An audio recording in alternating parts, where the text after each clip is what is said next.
ओम शांति।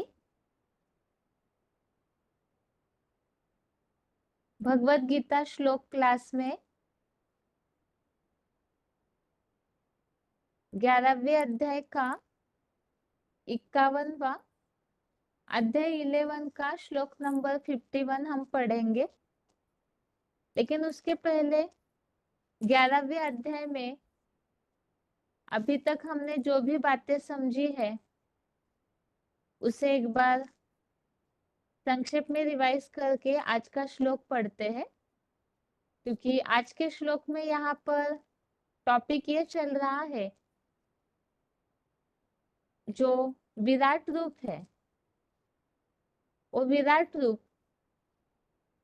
बहुत मुश्किल से, ऐसे हेडिंग जो है कि चतुर्भुज के दर्शन की दुर्लभता और फल सहित अनन्य भक्ति का कथन। तो विराट रूप जो है जिसे ही चतुर्भुज का रूप बताया हुआ है, तो हमने इस बात को समझा है इस 11वें अध्याय में अभी तक के श्लोकों में।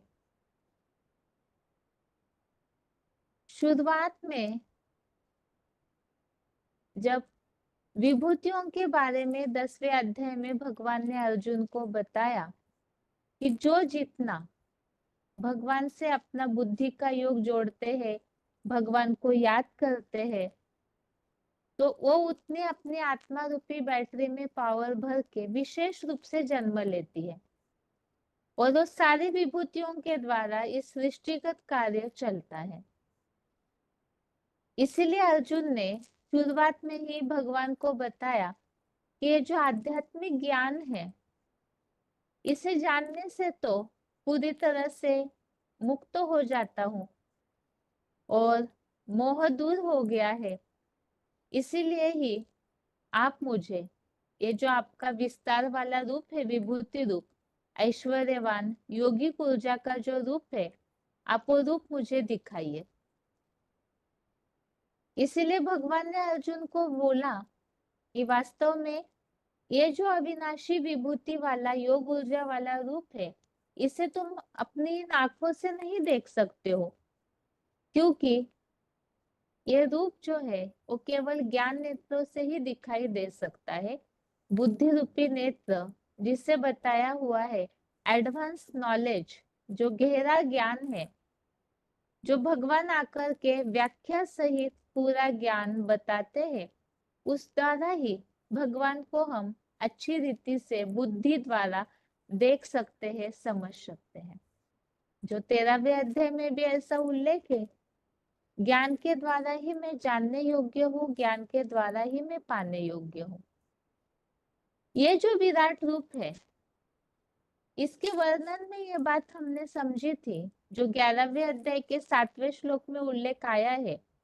इस अर्जुन देह में आदम के ये जो मानवीय सृष्टि रूपी वृक्ष का बीज है, उनकी देह में ही सारे जगत को एक ही जगह में स्थित देखो और अन्य कुछ भी देखना चाहते हो वो देखो। अर्थात सारा ये जो सृष्टि रूपी वृक्ष है उस एक बीज में ही समाया हुआ है। और ऐसे ही भगवान की ये जो विभूति वाला रूप है बताया, ऐसे अनेक सैकड़ों हजारों ये जो रुद्राक्ष गण पुत्र है भगवान के, वो सारे ही इस विराट रूप से ही जुड़े हुए हैं। भगवान का ये जो रूप है, सबसे शुरू में भगवान ने अर्जुन को रूप जो दिखाया, वो दिखाया हुआ है अनेक मुख अनेक नेत्र वाला, जो ऐसा अद्भुत रूप है, दिव्य गुणों के आभूषणों वाला, ज्ञान के ऐसे आयुध धारण किया हुआ, विजय माला रुद्रमाला के संगठन रूपी मालाओं को धारण किया हुआ, कंचन काया रूपी वस्त्र का धारण करता और दिव्य गुणों के सुगंध से वो लिंपायमान है, गुणों का सागर है। और ऐसा जो दिव्य गुणों की खुशबू वाला रूप है, वो पंचानन परम ब्रह्म का वो विराट रूप सबसे शुरू में ही भगवान ने अर्जुन को ज्ञान नेत्र के द्वारा दिखाया, जिसमें ऐसा तेज है जिसकी तुलना की हुई हजारों सूर्यों की कांति। इस तरह से वो तेज भरा हुआ है। ऐसा जो अद्भुत रूप है वो देखा तो अर्जुन को भी आश्चर्य हुआ और उन्होंने विराट रूप को प्रणाम किया। उसके बाद भगवान ने विराट रूप में ही अर्जुन को दिखाया कि सारे देवताएं जो है उस शरीर में ही समाये हुए हैं। साथ में ही अनेक प्रकार के ऋषियों के समुदाय अर्थात दिव्य सर्प रूप सन्यासी वो भी उसमें समाये हुए देखे। इस सृष्टिगत जो भी कुछ है वो सब कुछ उस विराट रूप में समाया हुआ है क्योंकि वो बीज है। और ये हमने समझा कि मनुष्य सृष्टि का जो बीज है हीरो पार्टधारी वही जब संपन्न अवस्था को धारण करते हैं शिव समान बन जाते हैं तो वही संपन्न अवस्था में नारायण बनते हैं। वही महारुद्र भी है और परम पिता शिव उनके द्वारा कार्य करते हैं। असली रूप में तो रुद्र वो है लेकिन शिव प्रत्यक्ष कैसे होंगे? तो शंकर जब शिव समान स्टेज धारण करते हैं तो उनके द्वारा ही परम पिता शिव का वो विराट रूप भी प्रत्यक्ष होता है। इसी के लिए बताया हुआ है कि ये विराट रूप का जो आदि मध्य अंत है वो देखना किसी के लिए भी संभव नहीं है। वो अनादि है, अनंत भी है। इसी में ही पवित्रता का ताज, गदा दृढ़ता की और 84 जन्मों के चक्र के धारण करता ऐसा तेज का पुंज भी समाया हुआ है जो याद की ऐसा तेज कठी भरा हुआ है कि उस रूप को कोई भी देहभानी मनुष्य जो है वो आसानी से देख नहीं सकते हैं। और यही जो आदि देव है ये परम पुरुष है और वो सारी सृष्टि के लिए जानने योग्य है। ये बोला हुआ है कि उन्हें वास्तव में जानना चाहिए। जिनसे ये सृष्टि प्रक्रिया आरंभ हुई है उस मानवीय सृष्टि रूपी वृक्ष के बीच पुरातन पुरुष को जानना चाहिए।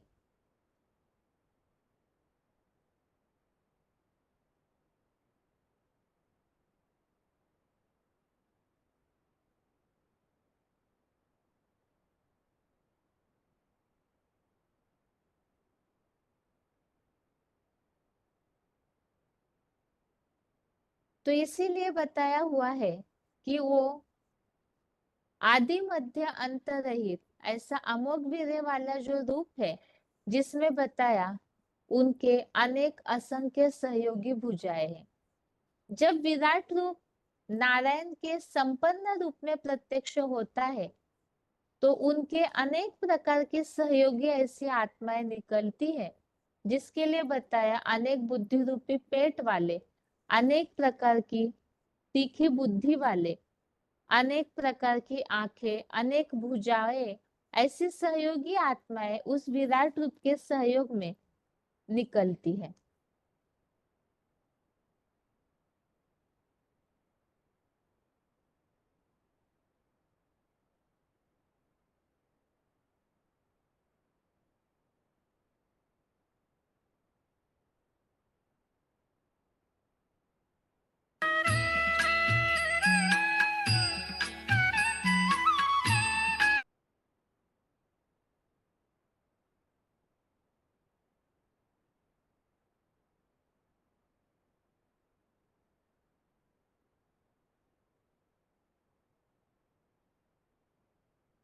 This meeting is being recorded.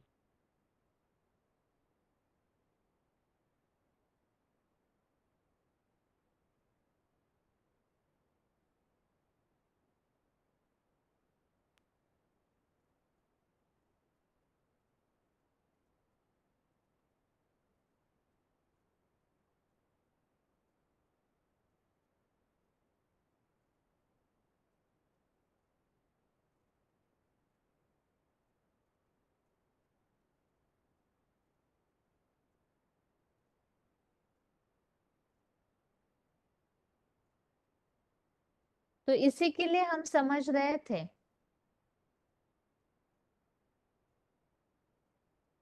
ये विराट रूप से ही वो ऐसा व्यक्तित्व है जिससे सारी दिशाएं विस्तीर्ण हुई है।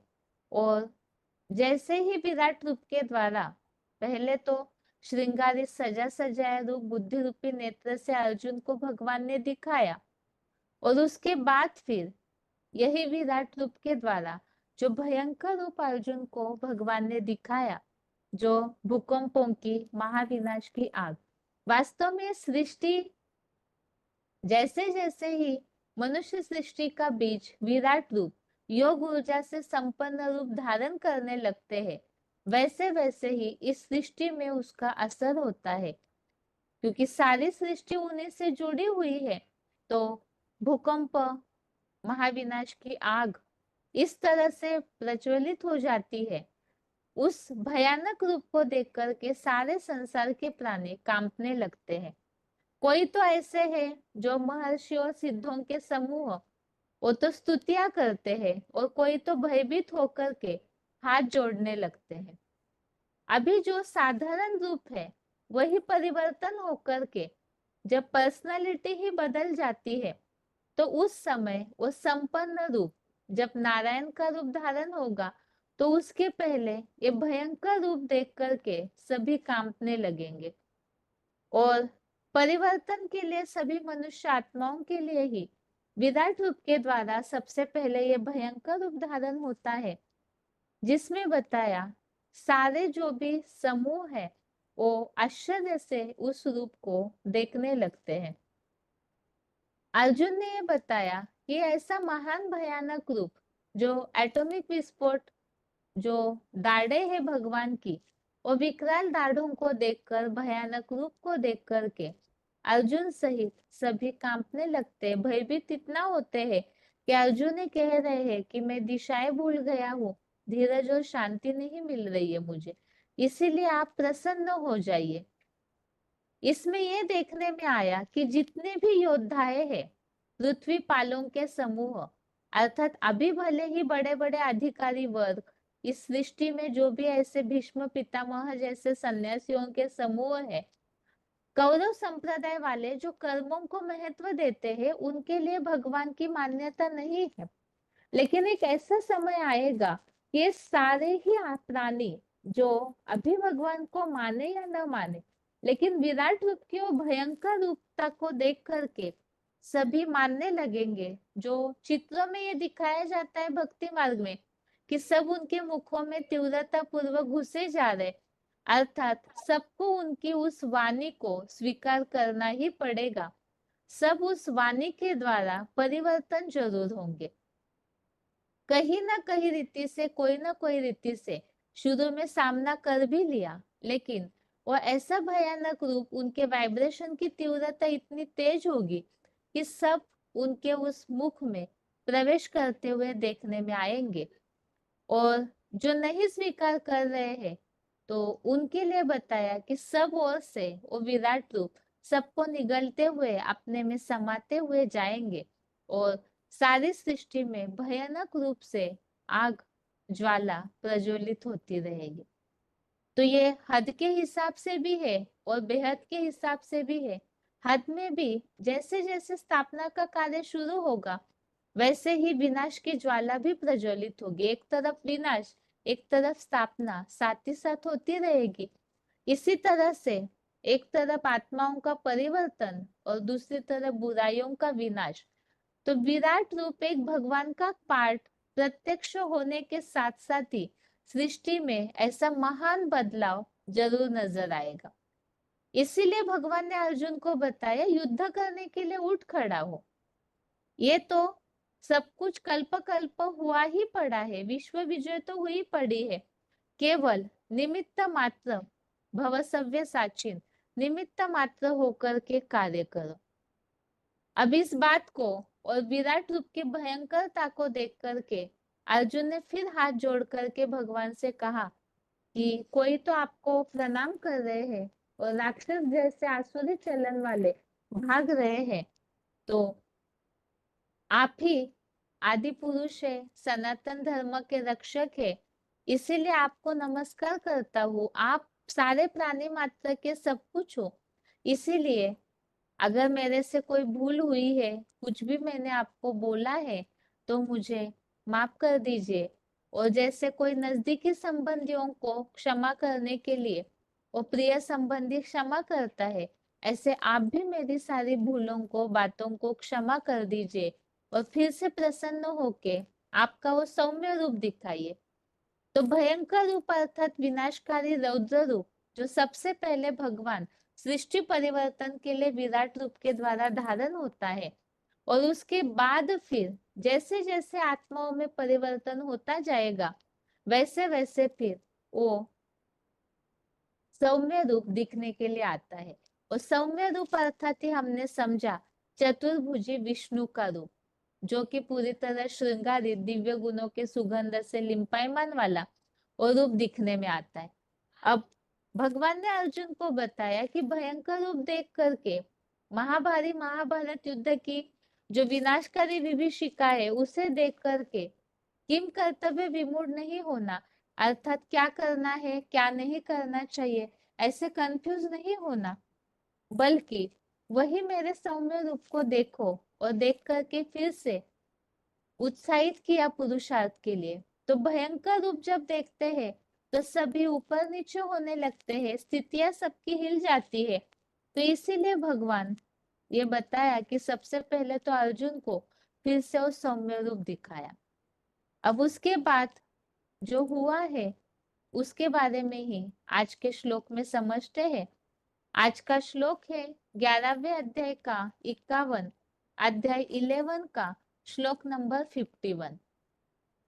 अब यहाँ 11वें अध्याय के सारे श्लोक पढ़ के पूरे होने जा रहे हैं, और यहाँ टॉपिक के लास्ट है इस 11वें अध्याय का विराट रूप का 51 से 55वें श्लोक तक बिना अनन्य भक्ति के चतुर्भुज के दर्शन की दुर्लभता और फल सहित अनन्य भक्ति का कथन।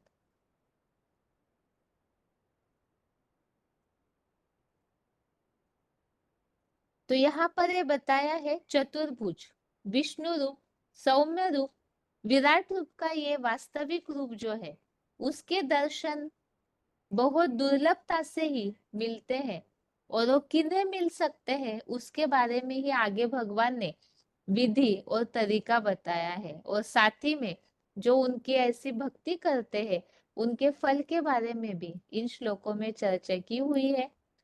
तो इस 51वें श्लोक को पढ़ते हैं। अर्जुन उवाच दृष्ट्वेदं मानुषं रूपं तव सौम्यं जनार्दन इदानीमस्मि संवृत्तः सचेतः प्रकृतिं गतः। श्लोक फिर से।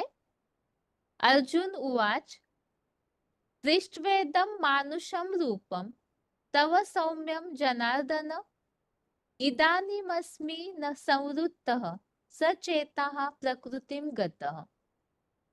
श्लोक फिर से।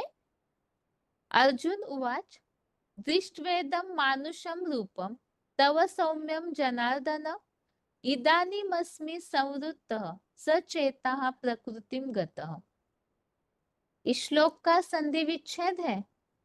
अर्जुन उवाच दृष्ट्वा इदं मानुषं रूपं तव सौम्यं जनार्दन इदानीम् अस्मि संवृत्तः सचेतः प्रकृतिं गतः। श्लोक का संधि विच्छेद फिर से। दृष्ट्वा इदं मानुषं रूपं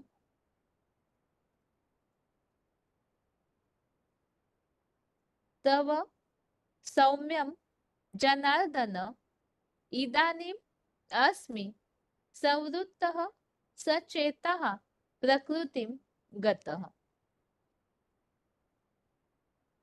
श्लोक के शब्दों के अर्थ है जनार्दन अर्थात हे मानव आर्तनाद श्रोता शिव बाबा।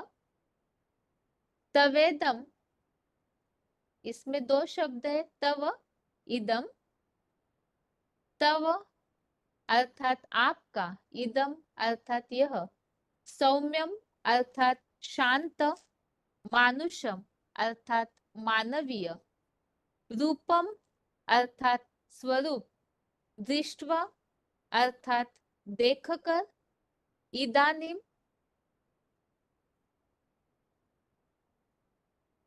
अर्थात अब, सचेतः अर्थात सचेत हुआ हूं,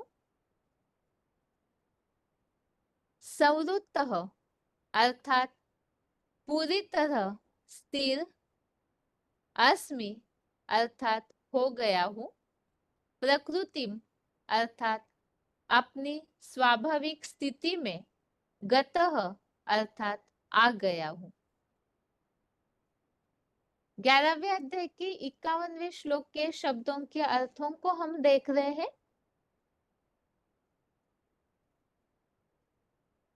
जनार्दन अर्थात हे मानव आर्तनाद श्रोता शिव बाबा।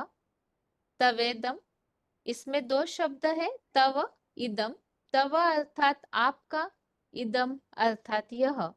सौम्यम अर्थात शांत, मानुषम अर्थात मानवीय, रूपम अर्थात स्वरूप, दृष्ट्वा अर्थात देखकर, इदानीम अर्थात अब, सचेतः अर्थात सचेत हुआ हूं, संवृत्तः अर्थात पूरी तरह स्थिर, अस्मि अर्थात हो गया हूं, प्रकृतिम अर्थात अपनी स्वाभाविक स्थिति में, गतः अर्थात आ गया हूं।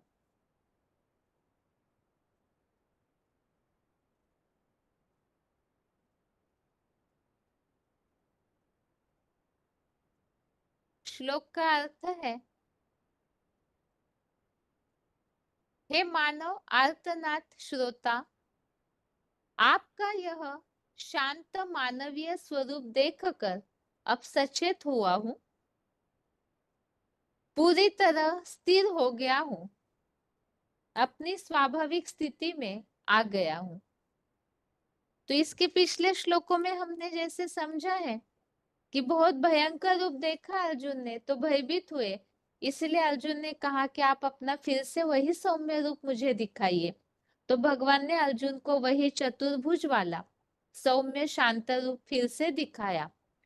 तो इसीलिए अर्जुन भगवान से ये बात कह रहे हैं, ये मानव आर्तनाद श्रोता अर्थात सभी मनुष्यों की पुकार, आर्तनाद अर्थात पुकार सुनने वाले शिव बाबा अर्थात जनार्दन, आपका ये जो शांत स्वरूप है, सौम्य रूप है, इसे देख करके अब मैं सचेत हुआ हूँ। क्योंकि पहले तो अर्जुन जैसे मुरलियों में हमने पॉइंट सुने थे श्लोक के, जिसमें बाबा ने बताया कि भयंकर रूप देख करके अर्जुन की तो सिट्टी पिट्टी गुम हो गई, अर्थात तो बिल्कुल ही घबरा गया था इतना विनाशकारी रूप देख करके, जहां मुख से ज्वालाएं निकल रही है, ऐसी क्रांतिकारी वाणी, जहां विनाश खड़ा है सामने, विस्फोट हो रहे, भूकंप हो रहे हैं, जिस भयंकरता से तीनों लोग कांपने लगे। तो इसीलिए अर्जुन कहते हैं कि अब मैं फिर से आपका वो मानवीय चतुर्भुज वाला सौम्य रूप देख करके ठीक हुआ हूँ, सचेत हुआ हूँ और स्थिर भी हो गया हूँ और अपनी स्वाभाविक स्थिति में आ गया हूं। इसी श्लोक में क्लैरिफिकेशन सहित अर्थ है, हे मानव आर्तनाद श्रोता शिव बाबा, आपका यह संपूर्ण चंद्रमा जैसा शांत मानवीय स्वरूप देखकर अब सचेत हुआ हूं, नहीं तो निश्चय ही किम कर्तव्य विमूढ़ हो रहा था, अब पूरी तरह स्थिर हो गया हूं, अपनी स्वाभाविक आत्मिक स्थिति में आ गया हूं। तो इसीलिए अर्जुन फिर से, जैसे पहले तो कंफ्यूज हो रहे थे, किम कर्तव्य विमूढ़ होना अर्थात क्या करना चाहिए क्या नहीं करना चाहिए ये समझ न आना, तो भयंकर रूप देख करके अर्जुन घबरा गए थे। अब फिर से उन्होंने सौम्य रूप देखा तो अपने स्वाभाविक स्थिति में आ गए हैं, ऐसे अर्जुन ने भगवान को बताया। इस श्लोक में जो उल्लेख आया हुआ है जनार्दन और सौम्य रूप के बारे में, तो इसी संबंधित आगे कुछ रेफरेंस श्लोक देखते हैं।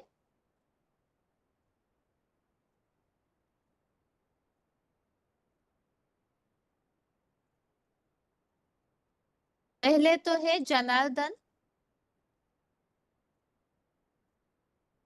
इसमें जो उल्लेख आया हुआ है आपका ये साधारण मानवीय रूप, तो इस मानवीय रूप के लिए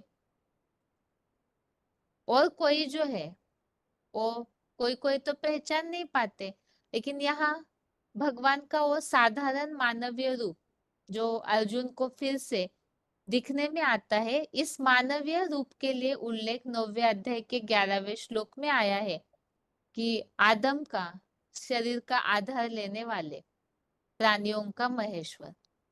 यहाँ यह श्लोक सिर्फ इस हिसाब से लिया है जो अर्जुन ने भगवान से कहा कि आपका ये जो मानवीय रूप है इसे देख करके मैं सचेत हुआ हूँ। तो इस संबंधित मानवीय तन का आधार लेते हैं, केवल इस संबंधित ये श्लोक लिया हुआ है। और अगला 10वें अध्याय का 21वां अध्याय 10 का श्लोक नंबर 21। आज के श्लोक में जो उल्लेख आया है चंद्रमा जैसा सौम्य रूप, शांत स्वरूप, तो इसके लिए ही 10वें अध्याय का 21वां श्लोक लिया है। ज्ञान योग से भासित नक्षत्रों में मैं चंद्रमा भी हूँ। तो भगवान का एक स्वरूप विभूतियों में बताया है चंद्रमा की तरह। तो यहाँ भी सौम्य रूप विराट रूप का जो है वो भी चंद्रमा की तरह शीतल और शांत रूप जो देखा है, उस प्रसंग में ये श्लोक लिया हुआ है। आगे है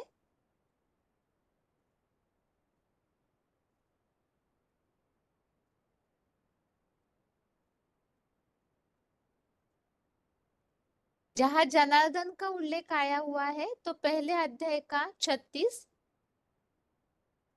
फर्स्ट अध्याय का 36 नंबर श्लोक जिसमें उल्लेख आया है जनार्दन का। तो यहाँ पर जनार्दन अर्थात आर्तनाद करने वाले मनुष्यों द्वारा दुखों से मुक्ति के लिए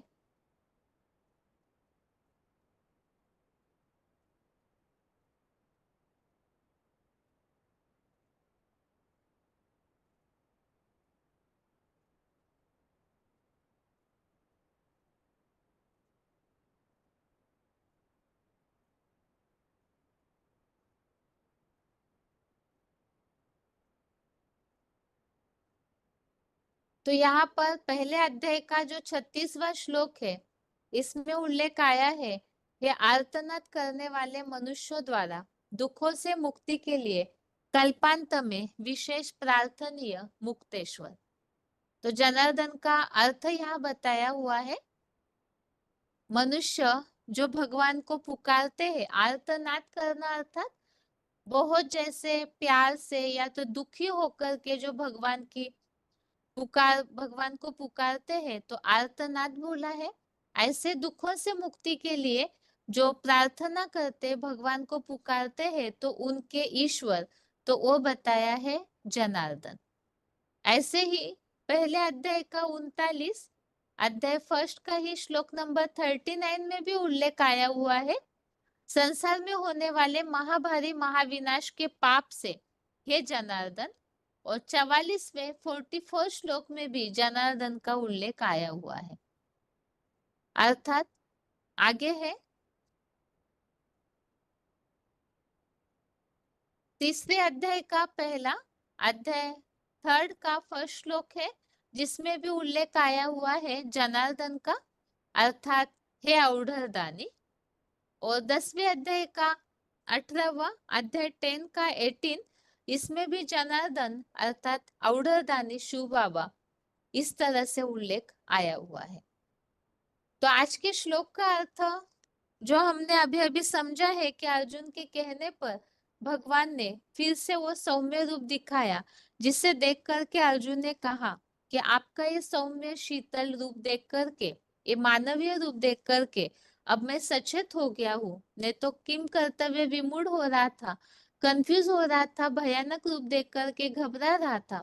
अब मैं फिर से सचेत होके अपनी स्वाभाविक आत्मिक स्थिति में आ गया हूँ। तो ये तो हमने आज के श्लोक का अर्थ समझा है।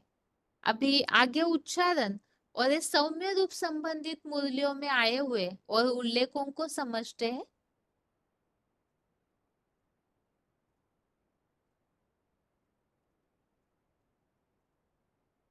अर्जुन उवाच दृष्ट्वेदं मानुषं रूपं तव सौम्यं जनार्दन इदानीमस्मि संवृत्तः सचेता प्रकृतिं गतः।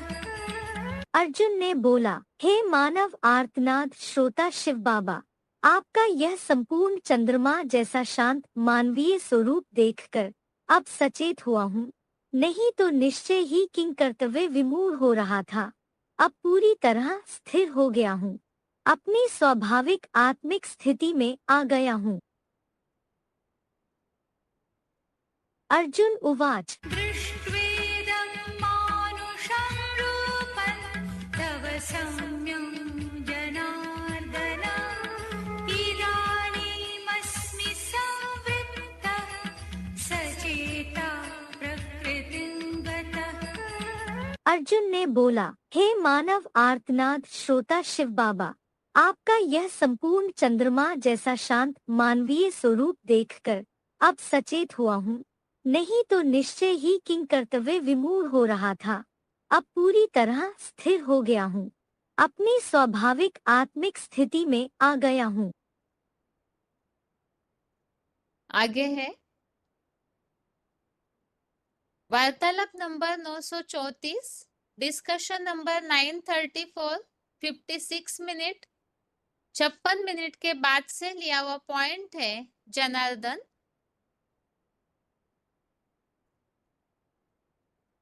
और ब्रह्मम वाक्यम जनार्दनम का मतलब हाँ, जैसे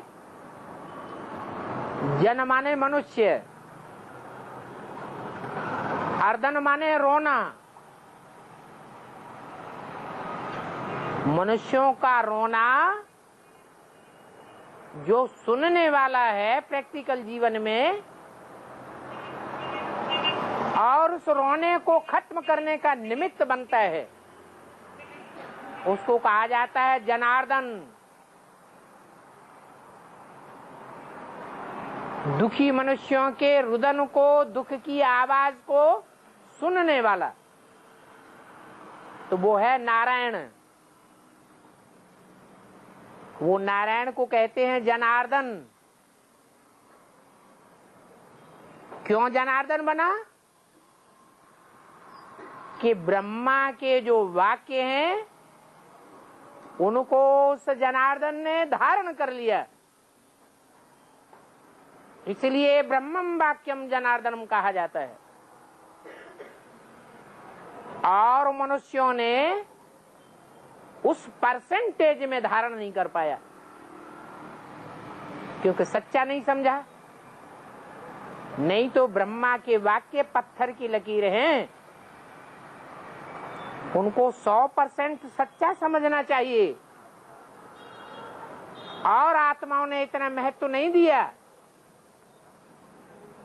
और नारायण ने इतना महत्व दिया, जो संसार में कहावत हो गई, ब्रह्मम वाक्यम जनार्दनम।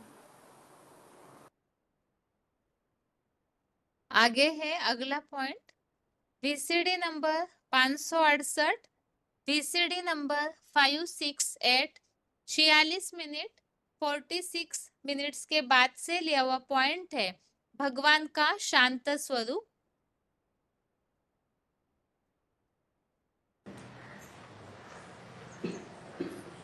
तो तुम रुद्रमाला के मणके बनने वाले हो।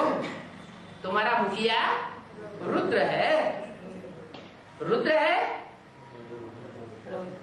तो रौद्र रूप धारण करता है, तो सदा ही रौद्र रूप धारण करता है या सौम्य रूप भी धारण करता है?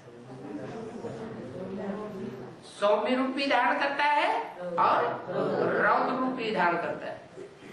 जब दुनिया का विनाश होता है तो रौद्र रूप धारण करता है, चाहे वो बीज रूप आत्माओं की दुनिया हो चाहे वो आधारभूत जड़ों पे बैठे हुए ब्राह्मणों की दुनिया हो और चाहे बाहर की 500 करोड़ की दुनिया हो,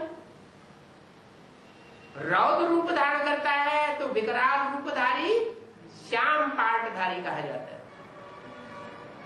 और जब लक्ष्मी नारायण जैसा बनता है तो सौम्य पाटधारी कहा जाता है। उस एक ही कोने का नाम रख दिया है श्याम और सुंदर। आगे है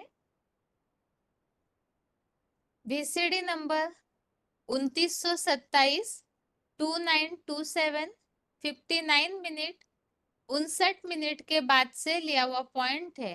भगवान का चंद्रमा जैसा शांत स्वरूप। है? अरे भक्ति मार्ग में कोई मंदिर बनाया था या नहीं बनाया था? नहीं बनाया था? बनाया था। कौन सा मंदिर बनाया था? सोमनाथ का मंदिर। सोम माने चंद्रमा, चंद्रमा माने ठंडा पार्ट बजाने वाला, विनाशकारी पार्ट बजाने वाला नहीं। ब्रह्मा के द्वारा ठंडा सौम्य पार्ट बजाते हैं।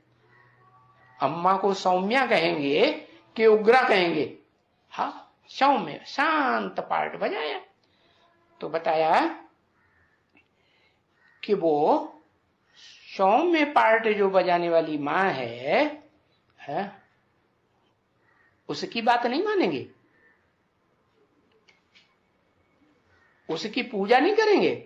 हाँ, बाप कहते हैं कि माता की भी बात माननी चाहिए, लेकिन मैं जिसमें आता हूं वो ऊंच ते ऊंच माता का भी पार्ट बजाती है और ऊंच ते ऊंच वो आत्मा पिता का भी पार्ट बजाती है। तो पहले मुझे परम ब्रह्म चाहिए। क्या पहले पहले क्या बने?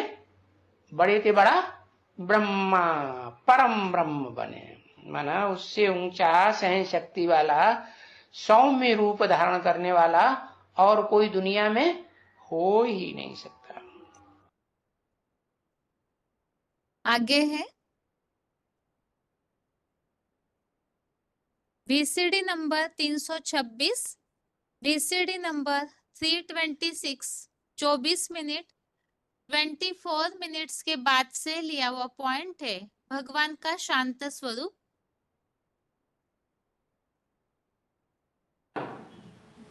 मैं अगर सर्वगुण संपन्न बनकर के आ जाऊं तो ये जो अवगुण संपन्न असुर हैं इनसे टक्कर कौन लेगा? मैं अगर 16 कला संपूर्ण बनकर के आ जाऊं, संपूर्ण देवता बनकर के आ जाऊं, तो इस आसुर सृष्टि का खलासा नहीं हो सकता। मैं संपूर्ण अहिंसक बनकर के आ जाऊं तो आसुरी सृष्टि का विनाश होगा ही नहीं। इसलिए मैं ऐसे में प्रवेश करके आता हूं जो असुरों का भी बाप है और देवताओं का भी बाप है।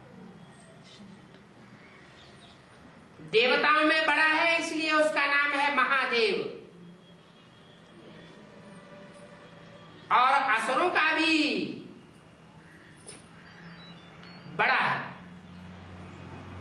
इसलिए उसको कहा जाता है महाकाल। कालों का काल महाकाल। ऐसा श्याम और ऐसा सुंदर, ऐसा श्याम माने विकराल रूपधारी और ऐसा सुंदर माना सौम्य रूपधारी दुनिया का और कोई धर्म पिता नहीं होता। नाम शास्त्रों में क्या दे दिया है? श्याम सुंदर। अब श्याम सुंदर एक व्यक्ति का नाम होता है या दो व्यक्तियों का नाम होता है?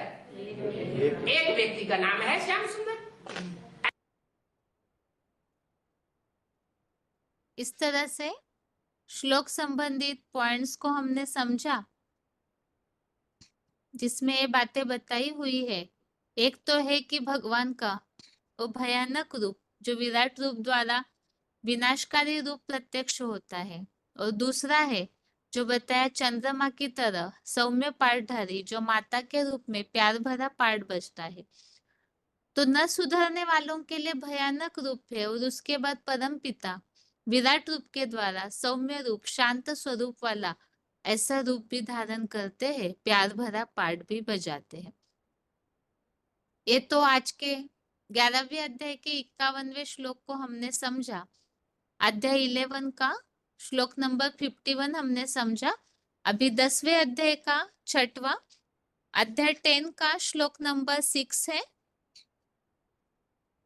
रिवीजन के लिए 10वें अध्याय का 6वां श्लोक देखते हैं।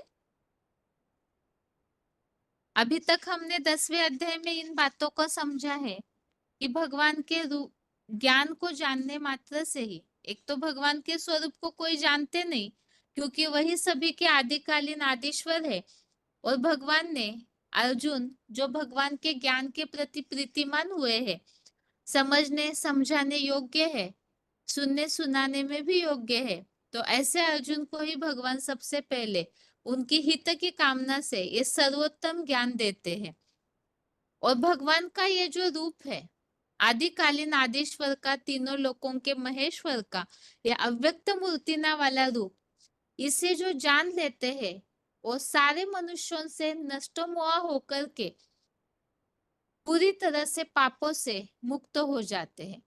तो भगवान के उस स्वरूप को जानने के लिए ही भगवान ने अगले श्लोकों में ये बात अर्जुन को समझाई। इस सृष्टि में जितने भी अच्छे और बुरे भाव है वो सारे मेरे से ही उत्पन्न होते हैं। तो उन भावों को भी हमने समझा, जैसे निर्णय शक्ति है, निर्मोही है सबके प्रति, पूरी तरह से सत्यता वाला स्वरूप, शांत स्वरूप, दया भावना वाला, क्षमा वाला स्वरूप, किसी को भी दुख न देने वाला स्वरूप। तो ये सारे जो भी भाव है वो मूलतः जो सृष्टि बीज है उनके द्वारा ही निकलते हैं, और वही सृष्टि बीज के द्वारा ही परम पिता सारे सृष्टि के आदिकालीन आदिश्वर भी बनते हैं। उसके बाद अभी 10वें अध्याय का 6वां, अध्याय 10 का श्लोक नंबर 6 है। श्लोक है, महर्षय सप्त पूर्वे चत्वारो मनवस्तता मद्भावा मानसा जाता एषाम लोक इमा प्रजा। अध्याय 10 का श्लोक नंबर 6 फिर से, यहाँ पर 10वें अध्याय में भगवान अपने स्वरूप के बारे में अर्जुन को समझा रहे हैं। तो उस स्वरूप में बताया कि उस स्वरूप को जानने से पापों से मुक्ति हो जाती है, सारे अच्छे बुरे भाव उस सृष्टि भी जीरो पाठधारी से ही शुरू होते हैं। अभी उसी संबंधित आगे बताया, इसी स्वरूप की ये सारी सृष्टि प्रजा भी है। तो इसके लिए इस श्लोक में उल्लेख है, महर्षय सप्त पूर्वे चत्वारो मनवस्तता मद्भावा मानसा जाता एषाम लोक इमा प्रजा। अर्थात पूर्वकालीन 4 मानस पुत्र सनकादिक बीज तथा 7 महर्षिगण, ये सब मेरे आत्मभाव है, ब्रह्मा की मानसी पैदाइश है, जिनकी स्वर्ग और नरक के संसार में यह देवता, इस्लाम, बुद्ध आदि सारे मठ पंथ सहित धर्म, इन 11 रुद्रगणों की वैरायटी प्रजा है। श्लोक में इस बात को बताया हुआ है, 4 मानस पुत्र जो शास्त्रों में कहे जाते हैं। मानसी ब्रह्मा ने जब सृष्टि रची तो 4 मानस पुत्रों को पैदा किया। तो 4 मानस पुत्र, 7 महर्षिगण, ये सारे ही ब्रह्मा की मानसी पैदाइश। मानसी पैदाइश अर्थात ब्रह्मा ने मनसा के संकल्प से सृष्टि रची, तो संकल्प के द्वारा इनका अलौकिक जन्म होता है, ज्ञान युक्त जन्म। अब शास्त्रों में तो इन बातों को नहीं समझते हैं, तो कोई ऐसा अद्भुत जन्म होगा, ऐसे सोचते हैं कि कोई रोशनी से प्रकट हुए होंगे। लेकिन यह बात है मन के संकल्पों से ज्ञान के द्वारा जन्म देने की बात, जो ये ब्रह्मा के 4 मानस पुत्र तैयार होते हैं। और वही जो 7 महर्षि और 4 मानस पुत्र है, उन्हीं की ही ये सारी सृष्टि वैरायटी प्रजा है। इसी संबंधित यहाँ तीसरे अध्याय का 10वां श्लोक लिया हुआ है। अध्याय 3 का श्लोक नंबर 10, इसमें इस बात का उल्लेख आया हुआ है। आदिकालीन शूटिंग में जो पुरुषोत्तम संगम युग की शुरुआत की शूटिंग होती है, उसमें यज्ञ सहित मानसी प्रजा पैदा करके प्रजापिता ने कहा कि इसकी सत्व प्रधान सृष्टि की वृद्धि करो। तो यहाँ उल्लेख खास आया है, प्रजापति ने मानसी प्रजा को पैदा किया। तो वो प्रजापिता वाली आत्मा ही वास्तव में सबसे पहले अव्वल नंबर परम ब्रह्म है, जिनके संकल्प से मानसी सृष्टि तैयार होना शुरू होता है। आगे है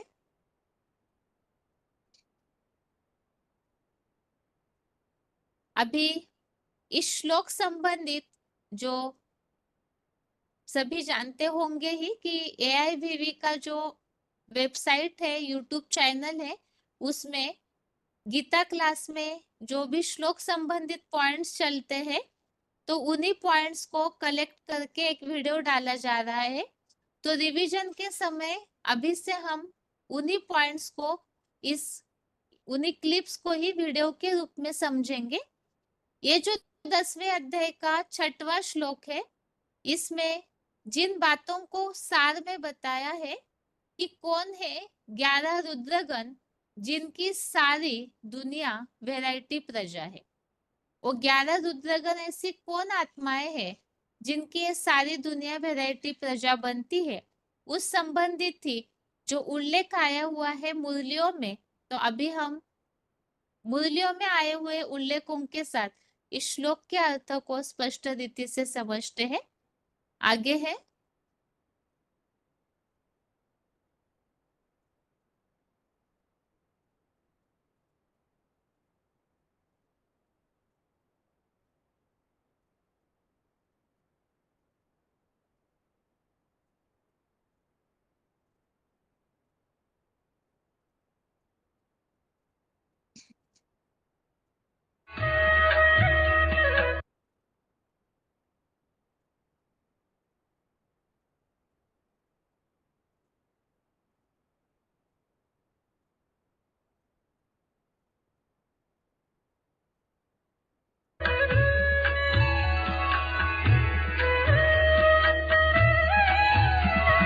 महर्षयः सप्त पूर्वे चत्वारो मनवस्तथा मद्भावा मानसा जाता येषां लोक इमा प्रजा। पूर्वे चत्वारा मनवा तथा सप्त महर्षय, पूर्वकालीन 4 मानस पुत्र तथा 7 महर्षिगण, मद्भावा मानसा जाता, मेरे आत्मभाव है, ब्रह्मा की मानसी पैदाइश है। येषाम लोके इमाह प्रजा, जिनकी संसार में यह प्रजा है। पूर्वे चत्वारा मनवा तथा सप्त महर्षय, मद्भावा मानसा जाता, येषाम लोके इमाह प्रजा।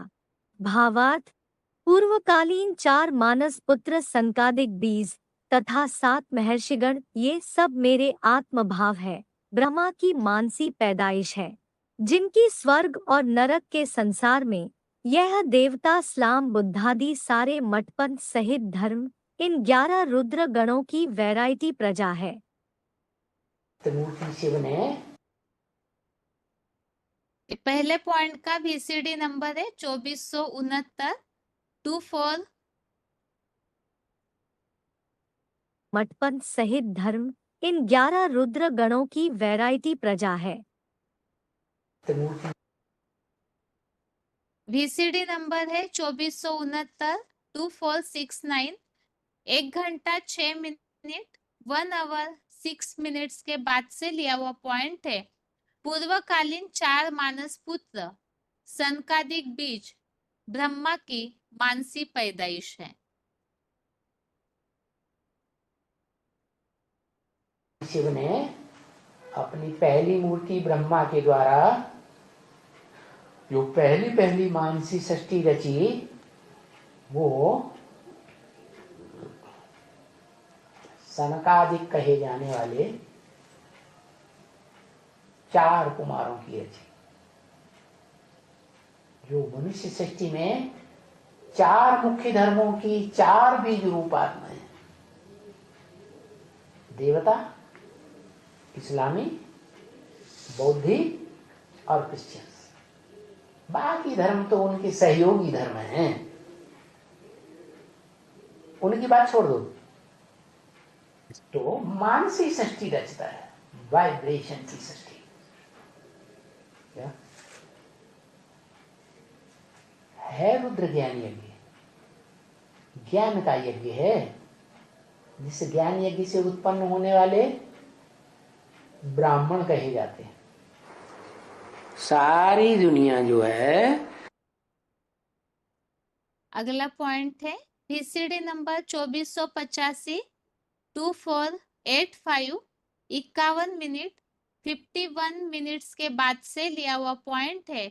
4 मानस पुत्र सनकादिक बीज ब्रह्मा की मानसी पैदाइश है, जिनकी संसार में यह देवता, इस्लाम, बुद्ध आदि सारे ही मठ पंथ सहित धर्म, इनकी वैरायटी प्रजा है।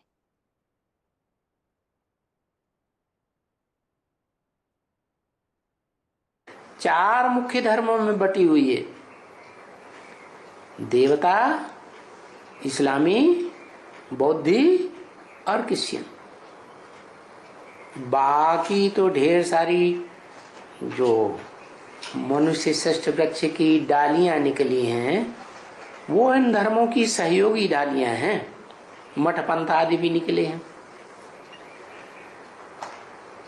तो मुख्य तो ब्रह्मा के पहले पहले 4 पुत्र हैं, जो मानसी सृष्टि से पैदा हुए कहे जाते हैं। वो 4 पुत्र बीज हैं इन 4 धर्मों के।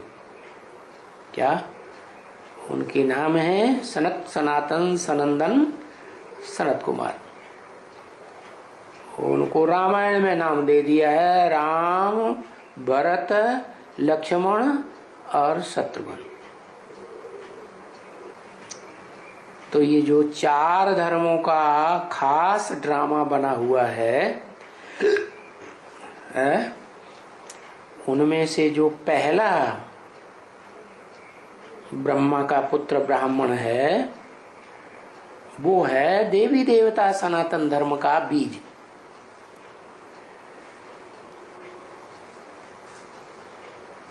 वो बीज 5000 वर्ष पुराना तो है, जैसे और बीज हैं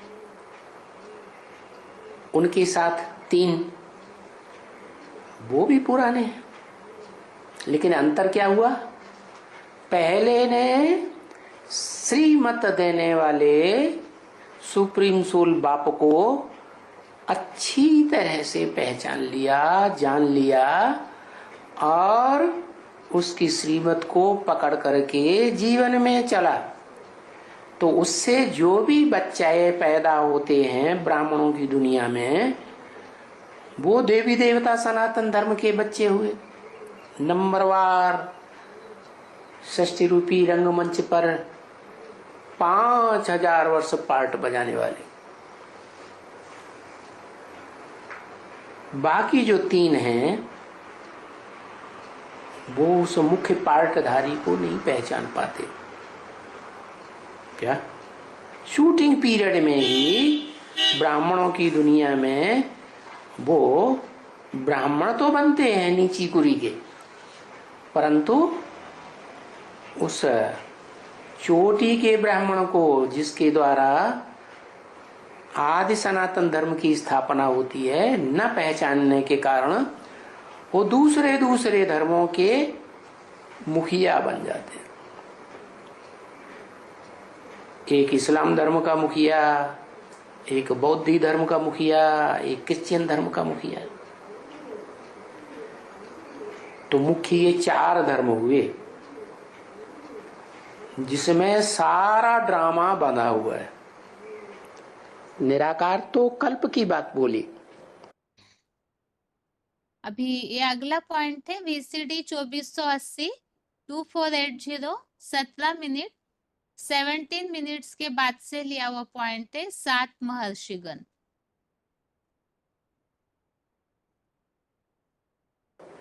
और जिस साकार में प्रवेश करता है उसको आप समान बनाता है, ज्योति बिंदु बना देता है, स्मृति पक्की होने लगती है ज्योति बिंदु की, तो वो आत्मा भी कहती है कब, जब ज्योति बिंदु की याद में स्थिर हो जाती है और पक्का निश्चय हो जाता है कि षष्ठी रूपी रंगमंच पर मेरा ऊंचे ते ऊंचा नारायण का पार्ट है।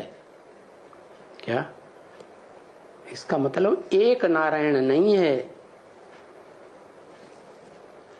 कैसा नारायण? ज्ञान जल रूपी घर में रहने वाला नर। अयन माने घर, नर माने मनुष्य। ऐसा मनुष्य जो ज्ञान जल में ही रहता है। तो ऐसे नंबरवार नारायण एक या अनेक है? अनेक है। उनको गीता में विभूतियां कहती है? जैसे द्वापर युग से ऋषि मुनि हुए, उन ऋषियों मुनियों ने मनन चिंतन मंथन किया ना, मनुष्य बन करके। ईश्वरीय ज्ञान का ही मनन चिंतन मंथन उन्होंने पकड़ा होगा। तो वो सब जैसे नारायण वाली आत्मा साबित हो जाते हैं। कितने ऋषि गाए जाते हैं? 70 ऋषि गाए जाते हैं। आकाश में जैसे 7 सितारे एक साथ देखने में आते हैं ना, एक चारपाई जैसी दिखाई जाती है 4 सितारों वाली, और 3 लटकते हुए एक के साथ, तो 7 हो गए ना। तो जैसे आसमान में वो 7 सितारे हैं, वो तो जड़ सितारे हैं, लेकिन इस षष्ठी रूपी रंगमंच पर भी 7 सितारे ऐसे हैं जो द्वापर युग में नर तो बनते हैं, लेकिन वो नई दुनिया जब स्थापन होती है हेवनली गॉड फादर के द्वारा, तो उस दुनिया में भी वो नारायण का पद लेते हैं। क्या? जिसे कहते हैं ना अंग्रेजों में king Edward the first, second, third, fourth. Nepal में कोई चतुर्दशी स्पेशल होती है?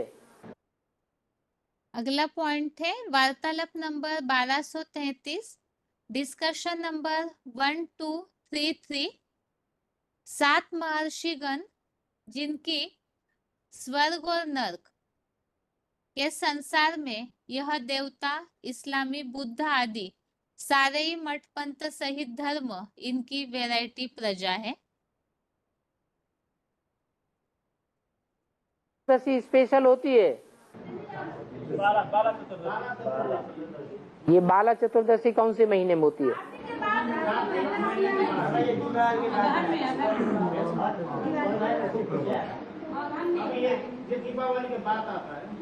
कार्तिक में।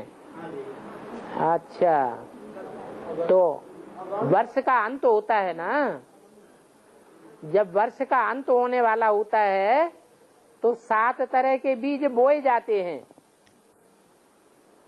वो उन्होंने भक्ति मार्ग में वर्ष के अंत में मना लिया है, लेकिन है कल्प के अंत में। कल्प के अंत में जो 7 मुख्य धर्म हैं 70 ऋषियों के, और 7 मुख्य धर्मों के जो बीज हैं वो बोए जाते हैं कल्प के आदि में, अर्थात कल्पांत में। तो नए कल्प में पैदा होंगे। कल्प के अंत में बोए जाते हैं और नए कल्प में वो सप्त ऋषि जाकर के 7 ऋषि सतयुग में 7 नारायण बन जाते हैं। और जिनसे 7 धर्म संसार में फैलते हैं। भगवान एक है और उसके अगला पॉइंट है वार्तालाप number 1662, discussion number 1662, 28 minute 28 minute के बाद से लिया हुआ पॉइंट है 11 रुद्रगण।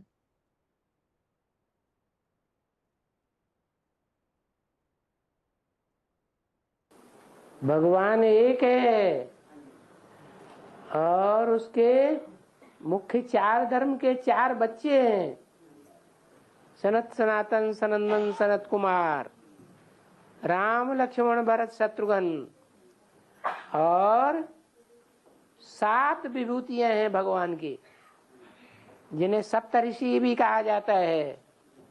क्या? सतयुग के 7 नारायण हैं, 8 नारायणों में से बाद वाले 7 नारायण वो सब विभूतियां हैं भगवान की, विशेष प्रकार से पार्ट बजाने वाली आत्माएं हैं। तो सारा चक्र उनके ऊपर आधारित है। 7 ही मुख्य धर्म हैं विदर्भियों में जो उनसे कनेक्टेड हैं। वही 7 नारायण और धर्मों में कन्वर्ट होते हैं द्वापर युग से, क्योंकि जो कम कलाओं वाले नारायण हैं, कम कलाओं वाले नारायणों को तो कन्वर्ट होना ही होना है।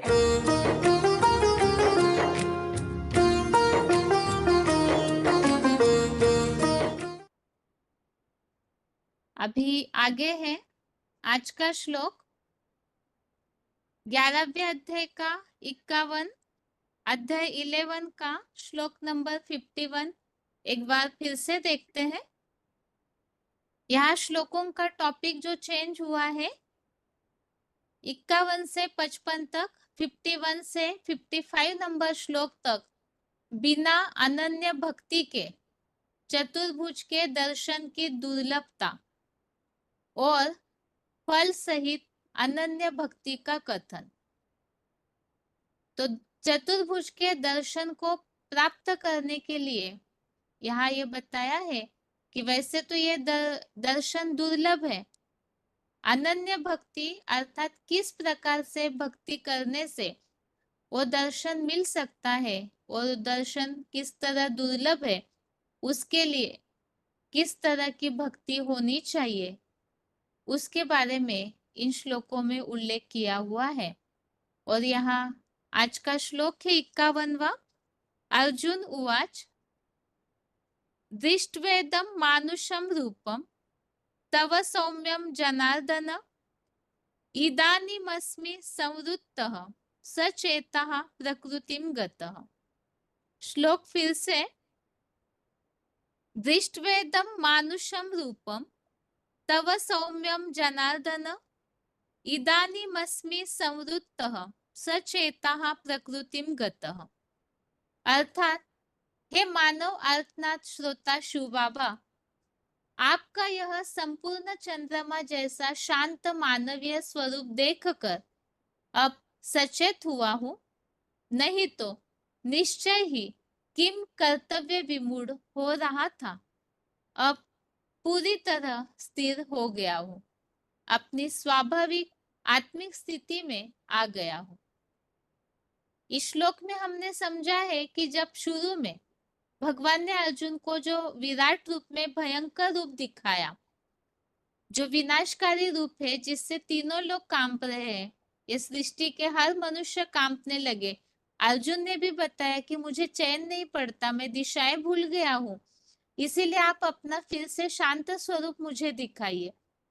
तो भगवान ने अर्जुन को फिर से चतुर्भुज वाला वो सौम्य रूप दिखाया।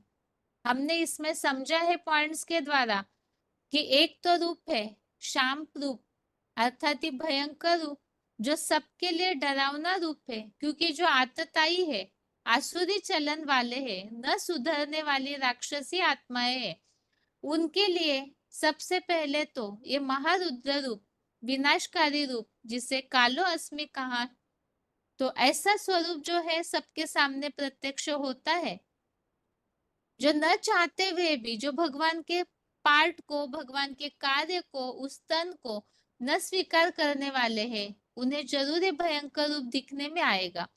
और उसके बाद फिर अर्जुन के प्रार्थना करने पर भगवान ने अर्जुन को फिर से नारायण का वो सौम्य रूप दिखाया, जिसे बताया हुआ है कि आपका ये शांत मानवीय स्वरूप देखकर मैं सचेत हुआ हूँ। क्योंकि सबसे पहले तो अर्जुन भयंकर रूप को देखकर डर गए थे, कंफ्यूज हो रहे थे, इसलिए भगवान ने बताया कि ऐसे किम कर्तव्य विमूढ़ नहीं होना। तो इसमें अर्जुन ये बात बोल रहे हैं कि आपका ये रूप देखकर मैं फिर से स्थिर हो गया हूँ और फिर से अपनी स्वाभाविक स्थिति में आ गया हूँ। इसमें हमने पहले भी समझा है कि अभी भले ही भगवान के पार्ट को कोई स्वीकार नहीं करते, साधारण रूप देख करके सब अविश्वास करते हैं, लेकिन जैसे ही विराट रूप का ये तेज संसार में प्रत्यक्ष होने लगेगा, वो रूप जिसे हमने समझा धर्म पिताओं की तरह निराकारी स्टेज वाला योग ऊर्जा संपन्न रूप जैसे ही सबके सामने प्रत्यक्ष होगा, तो न चाहते हुए भी सब स्वीकार करने लगेंगे। अब अर्जुन जैसे जो पुरुषार्थी है, जिस श्लोक में हमने समझा पुरुषार्थ करके जिन्होंने सिद्धि को प्राप्त किया है, वो तो हाथ जोड़ करके नमस्कार करते हैं। तो ऐसी आत्माओं के लिए वो सौम्य रूप भी जरूर दिखने में आएगा।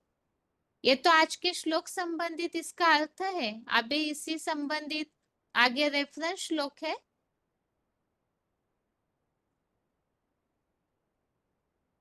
जहां आज के श्लोक में उल्लेख आया है मानवीय स्वरूप का। तो मानवीय तन का भगवान आधार लेते हैं और उसी तन द्वारा ही विराट रूप भी प्रत्यक्ष होता है।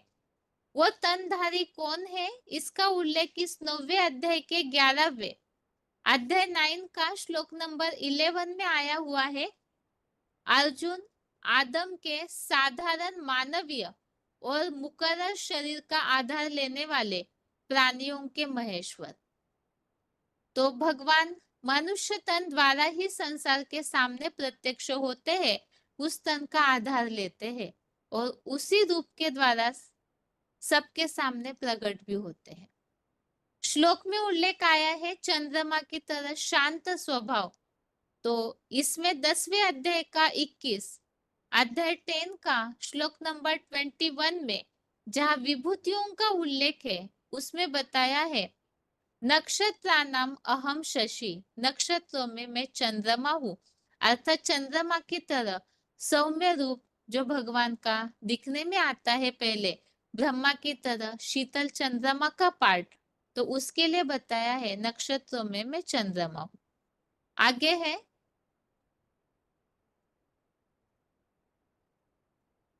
श्लोक में जहां उल्लेख आया है जनार्दन। अभी हमने पॉइंट में अर्थ समझा, जन माना मनुष्य, लोग, आर्दन माना रोना। तो दुख से ही लोग रोते हैं तो भगवान को पुकारते हैं, तो वो है जनार्दन, जिसके लिए पहले अध्याय के 36 फर्स्ट अध्याय के 36 नंबर श्लोक में उल्लेख आया है कि आर्तनाद करने वाले मनुष्यों द्वारा दुखों से मुक्ति के लिए कल्पांत में विशेष प्रार्थनीय मुक्तेश्वर। तो भगवान का एक नाम है जनार्दन। जो भी ऐसे आर्तनाद करने वाले मनुष्य है, जो दुख से पुकारते हैं भगवान को, तो उनके लिए जो प्रकट होते हैं मुक्ति हेतु, तो वो है जनार्दन। ऐसे ही पहले अध्याय का 39 फर्स्ट अध्याय का 39 नंबर श्लोक में उल्लेख है संसार में होने वाले महाभारी महाविनाश के पाप से हे जनार्दन। पहले अध्याय का 44 नंबर श्लोक में भी जनार्दन का उल्लेख आया हुआ है। आगे है तीसरे अध्याय का पहला अध्याय 3 का फर्स्ट श्लोक में भी उल्लेख है जनार्दन अर्थात है औढ़रदानी। और 10वें अध्याय का 18 अध्याय 10 का 18 नंबर श्लोक में भी हे औढ़रदानी शिव बाबा, ऐसे जनार्दन का उल्लेख आया हुआ है। तो ये आज के श्लोक का अर्थ हमने आज के क्लास में समझा है, जिसमें इस बात का उल्लेख आया हुआ है कि भगवान को शांत स्वरूप दिखाने के लिए अर्जुन ने कहा, और वो देखने के बाद अर्जुन अपने फिर से स्वाभाविक स्थिति में आ गए, जो भयभीत स्थिति से नॉर्मल हो जाते हैं। उस संबंधित इस श्लोक में बताया है।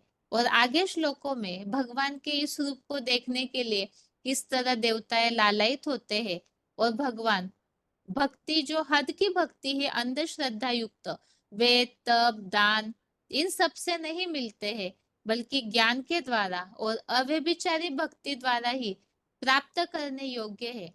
ये विराट रूप भी जो हम पुरुषार्थियों के लिए तभी नजर आएगा जिसके लिए बताया है अव्यभिचारी याद।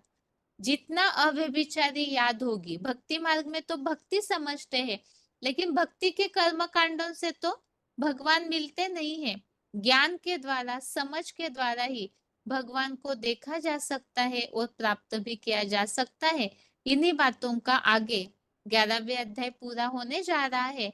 उन श्लोकों में भगवान के इस विराट रूप की स्वरूप की प्राप्ति कैसे होती है, उसका रास्ता, पुरुषार्थ और तरीका बताया हुआ है, जो हम अगले क्लास में समझेंगे। बाकी आज के लिए गीता क्लास इस श्लोक के साथ 10वें अध्याय के 6वें श्लोक की रिवीजन के साथ यहाँ ही पूरा करते हैं। ओम शांति।